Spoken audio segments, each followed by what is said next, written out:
Սպասարկման մասով մի հատ ենթահարց, որը ես այդտեղ արդեն երևի 4-րդ տարին է տալիս եմ, բայց տենց էլ չգիտեմ, պատասխանը դրական երբ եմ ստանալու, երբ ենք դադարելու ներկել ճանապարհները բաժանող բետոնները,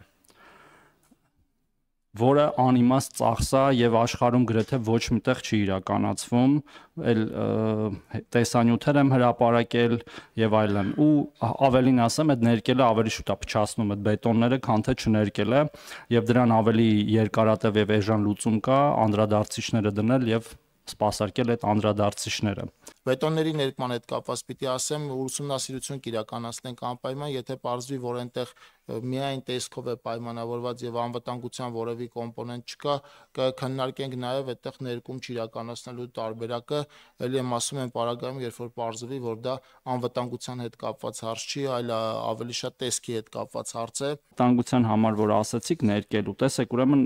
այդ ամեն ինչը նախատեսված է մի գոստով, որը դուք եք հաստատում։ Մենք Տիկին Ղալեչյանի հետ շատ ենք խոսել դրա մասին եւ ես պնդում եմ, որ այդ գոստը պետքա փոխվի ու շատ վաղուց պետքա փոխվեր, որտեվ աշխարհի շատ քիչ երկրներում եմ ես տեսել, որ տարեկան մի քանի անգամ բետոն են ներկում, որը ավազից հետո թափվում է ու իրեն նորից ներկում են ու դրան ուրիշ լուծում կա։ Ուրիշ լուծումը անդրադարձիչներն են։ Ավելին ասեմ, որոշ երկրներում անդրադարձիչները չկան, օրինակ գերմանական ավտոբաների վրա, որոնք հիմա կարող ենք ասել, որ պարզապես ճանապարհները ավտոբան չեն, մենակ նորմալ գծանշում կա։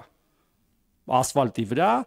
լավ սպիտակ ներկ, նույնիսկ այդ բետոնների վրա այդ անդրադարձիչներն էլ չկան, որտեղ փորձը ցույց է տվել, որ դա անիմաստ է։ Մենք Երևանում դա տեսնում ենք հաճախ ու Երևանի գործընկերներն ասում են, լավ, ինչ է Կիսակով,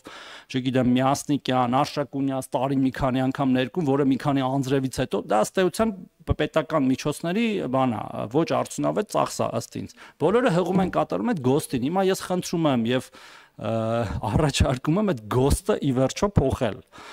որովհետև նորից եմ կրկնում, մենք ուրիշ մոլորակի վրա չենք ապրում, այդ նույն տեսակով, նույն ձևով երկրներ կան, նույն մոտավորապես ճանապարհներով, որոնք դա չեն անում։ Այս էր ասածը, շնորհակալություն։